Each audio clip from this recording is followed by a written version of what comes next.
India के उड़ीसा राज्य के पुरी में चमत्कार की एक ऐसी कहानी है जिसे समझ पाना साइंस के बस की बात नहीं है। साइंस, ज्योग्राफी, फिजिक्स, केमिस्ट्री और दुनिया के सारे ग्राउंड्स ऑफ बिलीव्स यहां सब फेल हो जाते हैं। हिंदू मान्यता में 4 धाम होते हैं: बद्रीनाथ धाम, द्वारकाधीश धाम, रामेश्वरम और जगन्नाथपुरी। और यह कहानी है जगन्नाथपुरी की, जहां पर आज भी श्री कृष्ण का वास्तविक दिल धड़कता है। इस मंदिर के कुछ ऐसे रहस्य हैं जिनके बारे में सुनकर किसी के भी होश उड़ जाएंगे। वेस्टर्न कल्चर फॉलो करते करते हम एक ऐसे मोड़ पर तो आ चुके हैं जहां लोग भगवान के होने न होने पर सवाल उठाने लगे हैं। पर यही सवाल अब मैं आपसे इस वीडियो के बाद पूछूंगा। तो आइए जानते हैं जगन्नाथ मंदिर की रहस्यमयी कहानी। लेकिन उससे पहले अगर आप भगवान जगन्नाथ का सच्चे भक्त हैं तो वीडियो को एक लाइक करके चैनल को सब्सक्राइब जरूर कीजिएगा और कमेंट में जय जगन्नाथ जरूर लिखिएगा। दोस्तों, हर मंदिर में जहां मूर्तियां मेटल या स्टोन से बनती है, वहीं जगन्नाथ मंदिर में भगवान की मूर्तियां लकड़ी से बनी हुई हैं। ऐसा क्यों, आइए जानते हैं। 3102 बीसी में जारा नाम के एक शिकारी ने शिकार करते हुए गलती से तीर श्री कृष्ण के पैर पर चला दिया, जिससे श्री कृष्ण की मृत्यु हो गई। जब ये बात पांडवों को पता चला तो पांडवों ने द्वारिका आकर श्री कृष्ण की देह का अंतिम संस्कार करते हैं। उस अग्नि में शरीर तो जल जाता है, परंतु भगवान श्री कृष्ण का हृदय नहीं जल पाता है। ये देखकर पांडव श्री कृष्ण के हृदय को एक लट्ठे में बांधकर समुद्र में प्रवाहित कर देते हैं, जो बहते हुए पुरी के समुद्र तट पर जा पहुंचता है। गुप्त साम्राज्य के समय अवंती के राजा इंद्राद्युम, जो कि विष्णु जी के बहुत बड़े भक्त थे, उन्हें एक दिन सपने में आकर विष्णु जी ने एक नदी में डुबकी लगाने को कहा और यह भी कहा कि एक लकड़ी के तने में तुम्हें उस नदी में मैं मिलूंगा। इस सपने को देखकर अगले ही दिन राजा डुबकी लगाने चले गए। डुबकी लगाते वक्त राजा को नदी में थोड़ी ही दूर एक लकड़ी का तना दिखा। बिना देर किए राजा तने तक पहुंचे और उस तने को महल में ले आए। फिर राजा ने कुछ बहुत नामिक काश्तकारों को बुलाया, पर उनमें से कोई भी उस लकड़ी से एक मूर्ति नहीं बना पाया। कई दिन बीत जाने के बाद एक काश्तकार महल में आया और उसने राजा से कहा कि ये मूर्ति मैं बनाऊंगा, पर मेरी एक शर्त है। राजा ने काश्तकार से उसकी शर्त पूछा, क्योंकि राजा किसी भी शर्त को मानने के लिए तैयार थे। तो काश्तकार ने कहा कि ये मूर्ति बनाने के लिए मुझे पूरे 21 दिन का समय चाहिए और मैं चाहता हूं कि 21 दिन से पहले न तो कोई मुझसे बात करे, न मिले और न ही मेरे किसी भी काम में विलंब डाले। राजा ने खुशी खुशी ये शर्त मंजूर कर ली। मूर्ति बनाने का काम शुरू हुआ। रोज मूर्ति बनने की आवाजें भी आती थीं और धीरे धीरे वो आवाजें बंद हो गईं। अवंती की रानी को लगा कि शायद भूख प्यास से काश्तकार मर चुका है, इसीलिए उन्होंने जहां मूर्ति का काम चल रहा था उस कमरे के दरवाजे को खुलवाने की जिद की और राजा को उनकी बात माननी पड़ी। जैसे ही दरवाजा खुला तो उन्होंने यह देखा कि वहां कोई काश्तकार था ही नहीं। सिर्फ और सिर्फ 3 मूर्तियां थीं: भगवान जगन्नाथ, उनके भाई बलभद्र और उनकी बहन सुभद्रा। और उसी जगन्नाथ जी की मूर्ति में वो मेटल वाली चीज भी रखी गई थी, जो कि कुछ और नहीं, श्री कृष्ण का धड़कता हुआ दिल था। ये कोई नॉर्मल ह्यूमन हार्ट नहीं है, ये एंशिएंट एडवांस टेक्नोलॉजी का क्लियर सबूत है। ये हार्ट एनर्जी ट्रांसमिट करता है। सिर्फ यही नहीं, हर 12 साल में एक बार भगवान की नई मूर्ति स्थापित की जाती है और भगवान के दिल को उस मूर्ति में शिफ्ट किया जाता है। ये इसलिए किया जाता है क्योंकि जो energy transmitting device, if we talk scientifically, उस मूर्ति में होता है, वो इतनी एनर्जी ट्रांसमिट करता है और इसीलिए उसे बदलने की जरूरत होती है। पर इसे बदलने का प्रोसेस भी इसी की तरह बहुत इंटरेस्टिंग है। हर 12 साल में एक दिन ऐसा होता है जिस दिन मंदिर में किसी को एंट्री नहीं मिलती। पूरे के पूरे शहर की बिजली काट दी जाती है। मंदिर के मेन पंडित की आंखों पर पट्टी और हाथों में बड़े और मोटे ग्लव्स पहनाए जाते हैं और 100% अंधेरे में इस दिल को निकालकर नई मूर्ति में फिर से स्थापित किया जाता है। जिन पंडितों ने इतिहास में यह सेरेमनी करी है, उनका कहना है कि उन्होंने देखा तो कभी नहीं, पर इस चीज को, जिसे हम ब्रह्म पदार्थ भी बोलते हैं, इसे हाथों में पकड़ने पर ऐसा लगता है जैसे जिंदा खरगोश पकड़ ले। माना यह भी जाता है कि अगर किसी ने ब्रह्म पदार्थ को देख लिया तो उसकी मौत उसी समय निश्चित है। इसीलिए बिना आंखों पे पट्टी लगाए किसी को भी यह सेरेमनी करने की परमिशन नहीं है।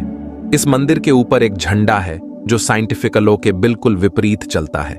जैसा कि हमें पता है कि जिस डायरेक्शन में हवा चलती है, पतंग भी उसी डायरेक्शन में उड़ती है और झंडा भी उसी डायरेक्शन में उड़ना चाहिए। पर जगन्नाथ मंदिर के इस झंडे की बात बिल्कुल अलग है। यह हमेशा हवा के ऑपोजिट डायरेक्शन में उड़ता है। ऐसा क्यों और कैसे होता है, आज तक कोई समझ नहीं पाया। इस झंडे के साथ एक और खास बात है कि इसे रोज बदलना पड़ता है। इसीलिए मंदिर के पंडित 214 फीट ऊपर लगे इस झंडे को रोज चढ़कर बदलते हैं, क्योंकि कहा जाता है कि अगर किसी दिन यह झंडा नहीं बदला गया तो मंदिर 18 सालों के लिए बंद हो जाएगा। मंदिर में आए भक्तों के बीच रोज प्रसाद बांटा जाता है, उनके लिए वो प्रसाद बनाया जाता है। और जगन्नाथ मंदिर में होने वाली हर चीज में कहीं ना कहीं भगवान की कोई ना कोई लीला छुपी है। मंदिर में रोज 500 लोगों के लिए प्रसाद बनता है और कभी कभी भक्तों की संख्या हजारों में भी चली जाती है। पर जगन्नाथ मंदिर में भक्तों के लिए प्रसाद कभी कम नहीं पड़ा। दिन भर मंदिर में प्रसाद बांटा जाता है और कहते हैं कि आज तक इस मंदिर में एक भी दाना प्रसाद न कम पड़ा है और न ही व्यर्थ गया है। पर ऐसा एस्टिमेशन इंसानों के लिए करना तो बहुत ही मुश्किल है और ये बात यहीं खत्म नहीं होती। प्रसाद बांटने की मिस्ट्री तो है ही, उससे बड़ी मिस्ट्री है प्रसाद बनाने की। लकड़ी की आग पर 7 मिट्टी के बर्तनों को एक के ऊपर एक रखकर प्रसाद बनाया जाता है। साइंस और लॉजिक्स कहते हैं कि सबसे पहले सबसे नीचे वाले बर्तन का प्रसाद पकना चाहिए। पर पुरी के जगन्नाथ मंदिर में साइंस और लॉजिक्स नहीं चलते। इन 7 बर्तनों में सबसे पहले सबसे ऊपर रखे जाने वाले बर्तन का प्रसाद पकता है, फिर उससे नीचे वाले बर्तन का, और ऐसे ही सबसे नीचे रखे बर्तन का प्रसाद सबसे आखिरी में पककर तैयार होता है।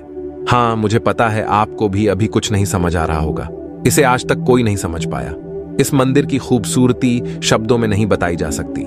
इतना बड़ा मंदिर इतने सालों पहले बिना किसी टेक्नोलॉजी के कैसे बनाया होगा। पर क्या आपको पता है 214 फीट के इस मंदिर की डोम की परछाई आज तक कभी बनी ही नहीं। आखिर क्यों जगन्नाथपुरी मंदिर के डोम्स की शैडो बनती ही नहीं है? और हमारे फेवरेट साइंस इस बात का भी लॉजिक नहीं ढूंढ पाए। जैसा कि हमें पता है कि कुछ buildings, architectures and areas no fly zones होते हैं, मतलब वहां ड्रोन्स, एरोप्लेन या कोई भी मैन मेड फ्लाइंग ऑब्जेक्ट पहुंचाने की या उड़ाने की परमिशन नहीं है। पर पक्षियों को तो हम नहीं रोक सकते, उन्हें समझाना तो बहुत मुश्किल है। पर अगर हम जगन्नाथ टेम्पल की बात करें तो वहां पर ऐसा कुछ है जो शायद पक्षियों को पता है और हमें नहीं, क्योंकि इस मंदिर के ऊपर कोई भी ड्रोन, कोई भी एयरप्लेन या कोई भी पक्षी कभी उड़ता ही नहीं। आपने देखा होगा मंदिर के डोम्स पे या बड़ी बड़ी बिल्डिंग पे पक्षी को बैठे हुए, लेकिन कभी जगन्नाथपुरी जाएंगे तो देखिएगा आप कभी भी किसी भी पक्षी को जगन्नाथ टेम्पल की छत पर या उसके डोम्स पे बैठा हुआ नहीं देखेंगे। कंफ्यूज करने वाली बात तो ये है कि कैसे एक बेजुबान पक्षी ये जानता है कि इस मंदिर के ऊपर से उड़कर नहीं जाना है। खैर, सुदर्शन चक्र, ये नाम तो आपने सुना ही होगा। सुदर्शन चक्र भगवान विष्णु का अस्त्र है। ये अधर्म का विनाश करता है। जगन्नाथ मंदिर के टॉप पर एक सुदर्शन चक्र है और उसे आप जिस भी डायरेक्शन से देखोगे उसकी फेसिंग आप ही की तरह होगी। भगवान जगन्नाथ, जिनके नाम का मतलब ही जगत के नाथ हैं, इनके मंदिर में लाखों श्रद्धालु अपनी आस्था और प्यार भगवान के लिए लेकर आते हैं। पर इस मंदिर में सिर्फ हिंदुओं को दर्शन करने की अनुमति है। किसी भी और धर्म के इंसान को दर्शन बाहर से ही करवाए जाते हैं और दर्शन करवा कर भेज दिया जाता है। जैसे कि हमारी ex prime minister Indira Gandhi ji, वो भी जगन्नाथपुरी गई थी दर्शन करने, पर क्योंकि वो फारसी है और हिंदू नहीं और उन्हें उनका सरनेम फिरोज गांधी से मिला है, इसीलिए इंदिरा गांधी को भी दर्शन करने की अनुमति नहीं दी गई। सिर्फ यही नहीं, 2005 में थाईलैंड की प्रिंसेस महाचक्री सिंधन को भी जगन्नाथ पुरी टेम्पल में एंट्री नहीं दी गई थी, क्योंकि यहां फॉरेनर्स अलाउड नहीं है। उनके लिए अरेंजमेंट की गई थी और दर्शन बाहर से ही करवाए गए। 12वीं सदी से बने हुए इस मंदिर को स्विट्जरलैंड की एक महिला ने 1,78,00,000 रुपए का चढ़ावा भी चढ़ाया। ये मंदिर में चढ़ाया गया अभी तक का सबसे बड़ा चढ़ावा है। पर फिर भी क्योंकि वो हिंदू नहीं है, इसीलिए दर्शन उन्हें भी बाहर से ही करने पड़े। हमारे ही धर्म की इतनी सारी बातें हैं जिसके बारे में हमें कुछ पता ही नहीं। हम आंखें बंद करके किसी भी कल्चर को, किसी भी ट्रेंड को फॉलो करते जा रहे हैं। हम भूल गए हैं कि हम एक ऐसे धर्म से जुड़े हैं जिसने दुनिया में संस्कृति, सभ्यता, परंपरा और संस्कार को हमेशा जिंदा रखा है। यह सनातन धर्म है और अब हमें धर्म को बचाना है। हर साल पुरी में जगन्नाथ जी की रथ यात्रा भी निकलती है। ये 9 दिन का त्योहार होता है जिसमें भगवान श्री जगन्नाथ, देवी सुभद्रा और भगवान बलभद्र को गर्भगृह से निकालकर रथ पर बैठाकर यात्रा करवाई जाती है। माना जाता है कि यह यात्रा इसलिए निकलती है क्योंकि भगवान 9 दिनों में प्रजा के बीच आकर प्रजा के सुख दुख को खुद देखते हैं और इस यात्रा में लाखों करोड़ों भक्तों की भीड़ हर साल इस यात्रा का हिस्सा बनती है। जगन्नाथपुरी मंदिर की मिस्ट्रीज यही खत्म नहीं होती।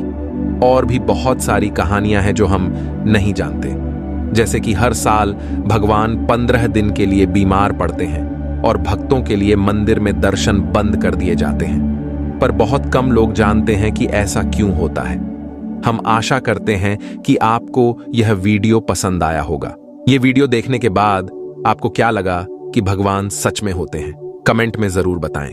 और आप अभी तक हमारे इस फ्यूचर दृष्टि चैनल को सब्सक्राइब नहीं किए हैं तो सब्सक्राइब जरूर कीजिएगा। तो मिलते हैं आपसे और एक इंटरेस्टिंग वीडियो के साथ। जय जगन्नाथ।